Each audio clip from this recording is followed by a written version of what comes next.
All right. Good morning, good afternoon, good evening, wherever you are in your day. Welcome back to the Wealth Reimagend podcast on the Family Bloodline Network. I'm your host, Maya Kay, and so glad to be back with you. I hope everybody had an amazing weekend. Hope you were celebrating. We just had our Juneteenth celebrations. I don't know what city you may be in, but amazing times, amazing food, amazing fellowship, as always. And so, welcome back. Welcome back. It is Monday, and it's Monday. It's Monday. But here we are getting even more money advice, money talks, all of that, right? Because, I just want to be sure this is a community that knows you have someone in your corner, and we are going to learn together. We are going to grow together. We are going to build together. And there is no, better topic than to talk about financial dreams versus financial goals. And I thought of this topic because I I know a lot of financial dreamers. I know people who will talk to you for decades about something that they're going to do and they want to do, right? And I'm sure we've all been there. We've all been there for a time or for specific things, where we're just dreaming and, we have this desire to do something, but we don't really have a timeline. We don't really have a timeline in place or really, you know, making an actionable plan, right? And that's really the difference. That's the difference between a financial dreamer and someone that's setting financial goals. Financial goals would be a bit more structured and actionable, and have deadlines. It's not just some forever and ever type approach. You are having an end date, so to speak. So today I really want to get into, how do you turn your dream into an actual goal? And it honestly isn't as difficult as you may think, right? And so this episode is really for that person who has leverage in their budget. That is why, again, I will probably say it on every episode, but budget is non-negotiable. You have to do the budget so you know and understand where you are. You have to. You have to. And what we're going to talk about today will still apply even if you don't have your budget where it needs to be or where it can be or where it should be, and there's still adjustments that need to be made. I think this will still be applicable. So I mentioned, I believe during Financial Literacy Month, about an approach that oftentimes is used in the corporate world. You may be familiar with it. Depending on where you are in life, you may not be familiar with it, and that's okay. But there is an approach called setting SMART goals. And I actually worked on a little slide, so bear with me. I'm going to try to cue this up because I made this slide so we could talk about SMART goals. So this is actually an acronym, SMART, to help you remember specific components of goal setting. Okay. And it's funny I said specific because the S is specific. You want your goal to be clear. You want it to not just be like a dream, right? We're getting away from dreaming about a financial goal, and we're going to actually make it actionable. So you want it to be clear. You want it to be specific. You want it to not be vague. You're going to get down to the nitty gritty, as they say. Okay. So the S stands for specific. And we'll do some examples later for, showing you what a non-specific financial goal would be versus one that is more specific and more actionable. But we're going to wait and do that at the end, because that actionable goal needs to include all of these components. So the M stands for measurable. And the measurable part just means that the goal should have some type of metric or number or target, some type of way for you to be able to see that you are on track or not. So that is making the goal measurable. And all good goals, actionable goals, should have that component. If it doesn't, you may need to get a bit more specific in that goal. So the A stands for achievable. So here, this is when we need to be realistic. This is when you need to actually look at your budget, because we're talking about finances, and that first step in knowing what you are able to do. Remember, we talked about that, and changing that mindset around a budget and a spending plan. This lets you know exactly what you're able to do. So even if you don't have things where you want them to be, and you're not necessarily happy with where you are, you can still be doing something. But you want to be realistic. You want to be realistic in that approach. You want to be realistic about where you are and what you can actually do. So being realistic based off of also on what you know about yourself. What do you know about yourself? What do you know about your energy level? What do you know about your capacity? What do you know about your resources or your constraints? There may be things about yourself that you have to also incorporate in that goal setting. If you're like, oh, so I can do this, I will add on extra 20 hours a week to my work week so I can make extra money. You may not have 20 extra hours a week. I know I'm a single parent. I don't have 20 extra hours a week. I haven't had 20 extra hours a week in years. Now I may get some extra time, extra hours, because now my children are either grown or will be about to be of the driving age. That frees up a lot of hours for me that I'm not teen Uber. And my child will be able to get herself to and from things that for the last 16 years, right, have had to do for her. So it's being realistic. We have to be realistic when we want to set a goal that's achievable. Okay. The R stands for relevant. This has to be important to you. I mean, otherwise, why were you dreaming it? Why did you dream it? It could be as simple of a dream of, I want to live abroad, or I want to travel abroad. I don't have a passport. Well, look up how much the passport costs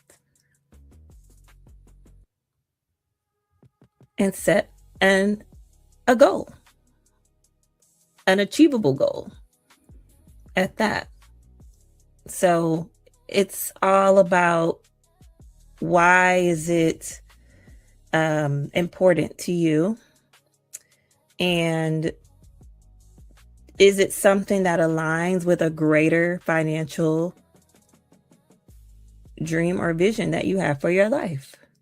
So be sure when you are setting that action plan, it's relevant to what you have going on either now or it's relevant to the vision you have and aligns with the vision that you have for your life. And last but certainly not least, the T stands for time bound. This, to me, is the most important step. You need to put an end date on goals. Otherwise, you're going to be doing this forever. It needs an end date. There needs to be a deadline. There needs to be a stopping point. That will help you be very clear also. That will also help you with financial boundaries because you have a specific goal that you need to achieve by a certain time.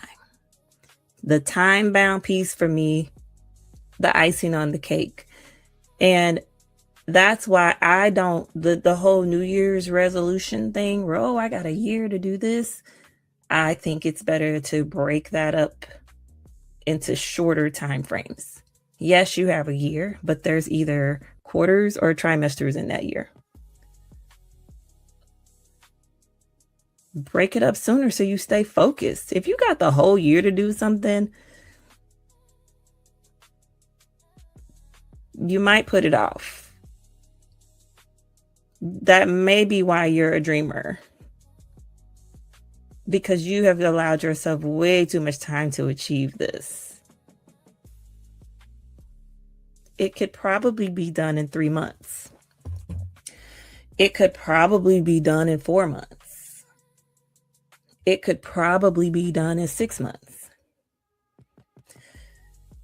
Yes, there are some things that you would want to maybe have a year goal, but there are probably quite a few things that you know that you are probably thinking of right now. I don't care if it's not a financial goal, it's a home project. It's a certain call you need to make to a company to get something switched over. You do not need 12 months to do the majority of the things that you probably are procrastinating to do. So the time-bound piece, to me, icing on the cake, that to me it's the one that a lot of people miss. Because what are we waiting for? What are we waiting for? Let's get it done. Let's get a deadline. Let's get this goal done. Check the box. So, SMART, specific, measurable, achievable, relevant, and time-bound. And anytime I hear the word smart, or I know somebody is smart, or they're doing something smart, think of this guy. I just had to put that in there because smart. Let me be like him. Smart. So SMART goals. SMART goals, I believe if you apply this to a financial dream, you can change it to an actual financial goal that is truly achievable, truly attainable, because now you've made it actionable. Okay. So I'm going to take that off and get this back together. Okay. So I jotted down 4 examples so that you can have practical examples on what would be an acceptable SMART goal and what is not an acceptable SMART goal. And this is just more of a dreamer statement. Okay. So example number 1 is, I want to get out of debt. Great goal, right? That's a great thing. That's actually a great dream. I want to get out of debt, but there's no action behind that. What's the plan? So a more acceptable SMART goal would be, I will pay off my lowest balance credit card, or it probably would be, let's just act like that lowest balance is $300, right? But we're being specific. I will pay off my lowest balance credit card in full by October 31st. So we could actually make this even more specific. So I threw out $300. And this is actually a very important exercise. So it is currently June. This is actually a really important step in this. So it's June, July, August, September, October, 4 months away. We set a $300 balance. Usually you're going to get 2 paychecks, right? On a credit card, you also have your minimum balance that you have to pay. So if you have a $300 balance, we don't care what the minimum is as long as this number is at least that, but it's probably going to be more. Then I said that's you get about 2 checks. And so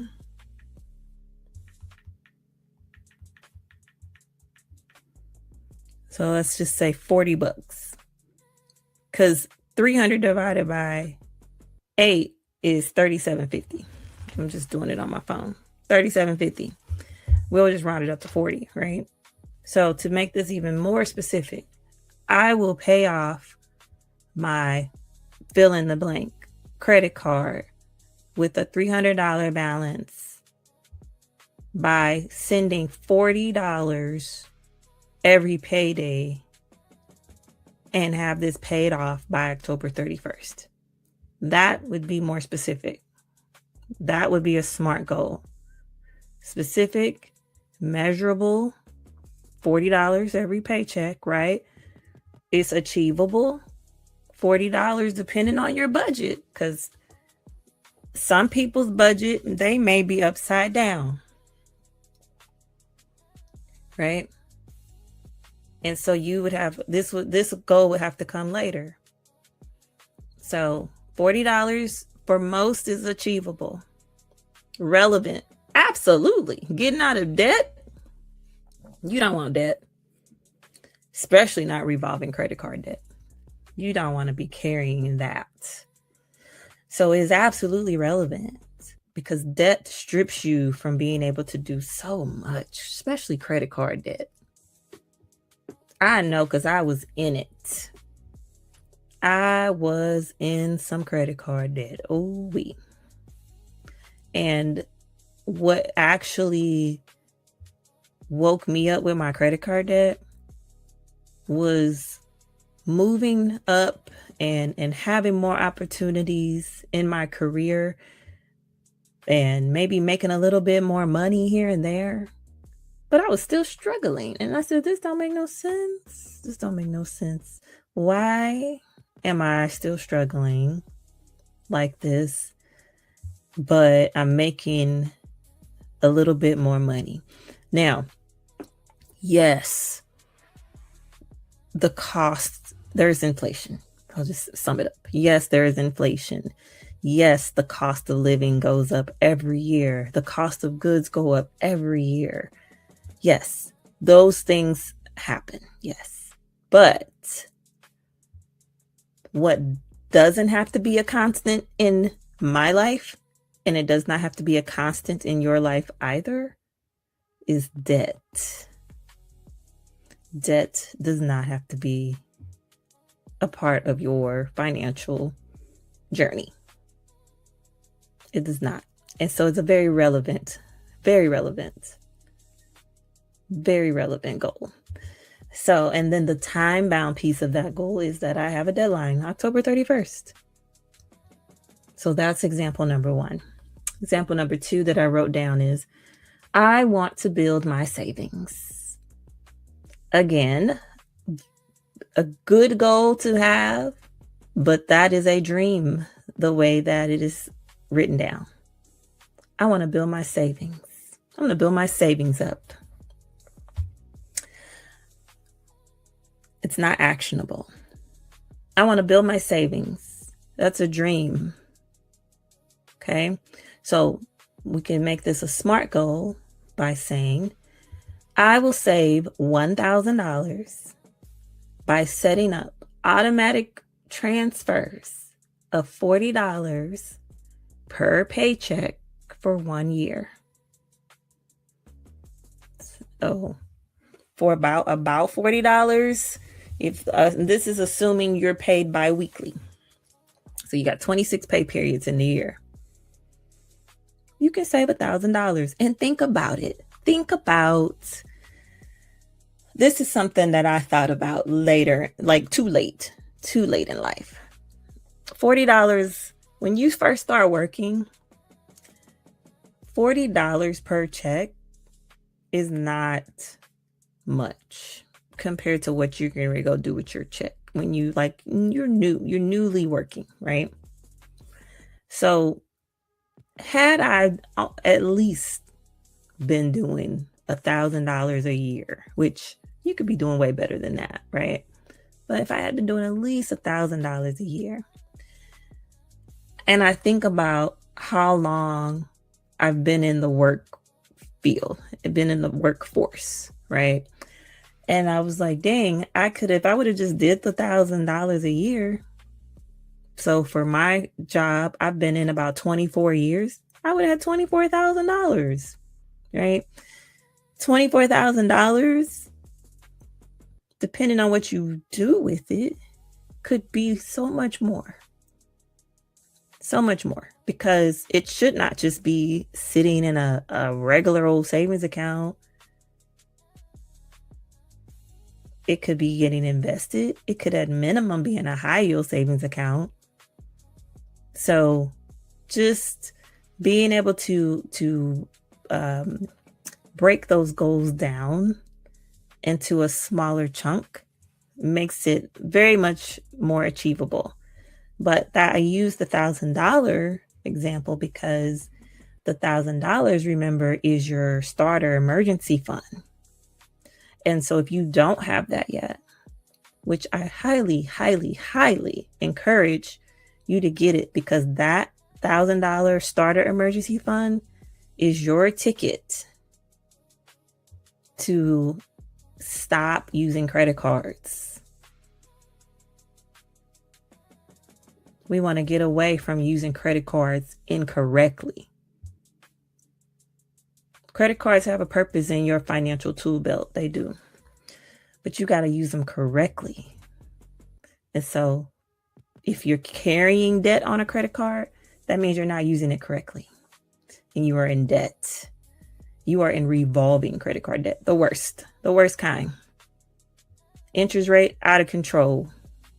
They tell you your minimum payment is going to take you 15 years to pay it off if you just send them that minimum. And now the CFPC has required them to disclose that to you. Okay, yay. If you only make the minimum payment, it's going to take you 18 years to pay this back. Because nobody was doing the math, right? You spent the money. I don't even want to say you spent the money because it wasn't your money. It was an accessible loan. It's a little loan on a card. You swipe the card. Now you owe the credit card company that money because it was a loan, a very expensive high interest loan. That's why credit cards are supposed to be used where if you charge on it, you pay it off at the end of the month. Then you don't pay interest. But they knew, oh, we can make some money off of this. And so let's go ahead and tempt people with this and buy now, pay it later. Hey, even get them a little discount to throw it on there. Because, they might buy a little more if they know they're going to get that 10% for opening this card. It's all a game. It's all a game. So that $1,000 example was done on purpose because I really want you to get out of the habit of using your credit card incorrectly. I'm not saying you should never have a credit card. That's not what I'm saying. But I do want you to use them correctly and not sabotage not only your financial dreams, but your financial goals. All right, so the third one that I wrote down is I'm going to save up for a vacation. I'm going to save up for a vacation. It's a nice dream. A great goal. We all need a vacation. We could all use a vacation. I could definitely use a vacation. So I'm going to save up for a vacation. To make that a smart goal, a financial goal, and not just a dream, I will save $3,000 for vacation by setting up automatic transfers of $250 per month for 1 year. For 1 year. And, you know, if you are a single household, that may seem like a lot, depending on how all your other numbers or line items are coming together in your budget. It might be doable. When you have someone to work with, you are partnered or you have a spouse, and you can work together, because a lot of times that's the challenge, is getting two people who likely have two different styles when it comes to finances. Generally, one person is the saver and one person is the spender. Generally. But if you can work together and you set these goals, these dreams that you have together could actually become a reality because you have an actionable goal in place. So I will save $3,000 for a vacation by setting up automatic transfers of $250 per month for 1 year. And then you got your $3,000. And depending on where you put that, high yield savings account, you're going to hear me start saying that a lot more. Throw it in a high yield savings account to grow a little faster for you. And all high yield savings accounts are not created equal. So the last example that I had is, just checking my time, is I want to buy a home someday. I want to buy a home someday. Okay. That sounds like a nice financial dream. But we could definitely make this an actionable financial goal. And so what I wrote down is I will save $400 each month for 4 years for a $19,200 down payment. Okay, so let's check it up against the model here. Is it specific? I believe that's pretty specific. $400, 48 times. I'll have 1920, measurable, the 1920. I'll be able to see how close I'm getting to 1920, or what month am I on? What month am I on? That both of those are ways to measure. Because if you're doing the $400, you're going to come out the same whether you look at it from the dollar amount or the month you're on, right? The math is mathing, okay? Is it achievable? I believe so. 4 years. Yeah. I believe 4, if you approach it in 4 years. I recently told my daughter that, I want you to really think about buying your first property before you're 30. And so, depending on, I was like, it don't have to be a house. It could be a condo. It could be a condo. It could be a half of a duplex or something like that. But I want you to really think about ownership. I want you to be thinking about owning property much younger than I was. And I want you to achieve that, your first property, before you're 30. And so depending on how much time you have, yeah. But 4 or 5 years to save up a down payment, so you could have like your 20% or even a nice down payment. I think $20,000 is an amazing down payment. then yeah, very much so achievable. Relevant, again, absolutely. I know there's a lot of, is renting better for you or is buying better for you? And I can't answer that for you. I can't answer that for you. But I would say, please consider homeownership. Consider homeownership. And I think I'll do an episode one day about why I think you should do homeownership. There's many positives that come with it. There's many drawbacks that comes with homeownership. But then there's also many things that, depending on where you buy, there's a lot of ways that your home impacts your community. And I really want to dig into that. So I would say, please consider homeownership. But I think I'll do an episode about it, just my thoughts, my opinions. Take it or leave it, right? But my thoughts, my opinions on ownership of a home. So the $400 a month, depending on your budget, right? And even if this is just an example, but even if you could only do $200 a month, there's so many programs out there where you don't necessarily need a 20% down payment. You may only need a 3.5%. You may not need a down payment. They got programs like that too. So, relevant. Absolutely. I think it's relevant. My opinion, homeownership versus renting. I think it's very much relevant. I think you should definitely consider it if you're not. You're making the payment anyway. Rent is high.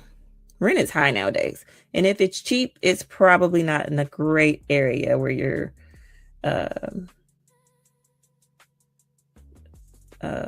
not, it may have some safety challenges. We'll just say that. It could have some safety challenges, right?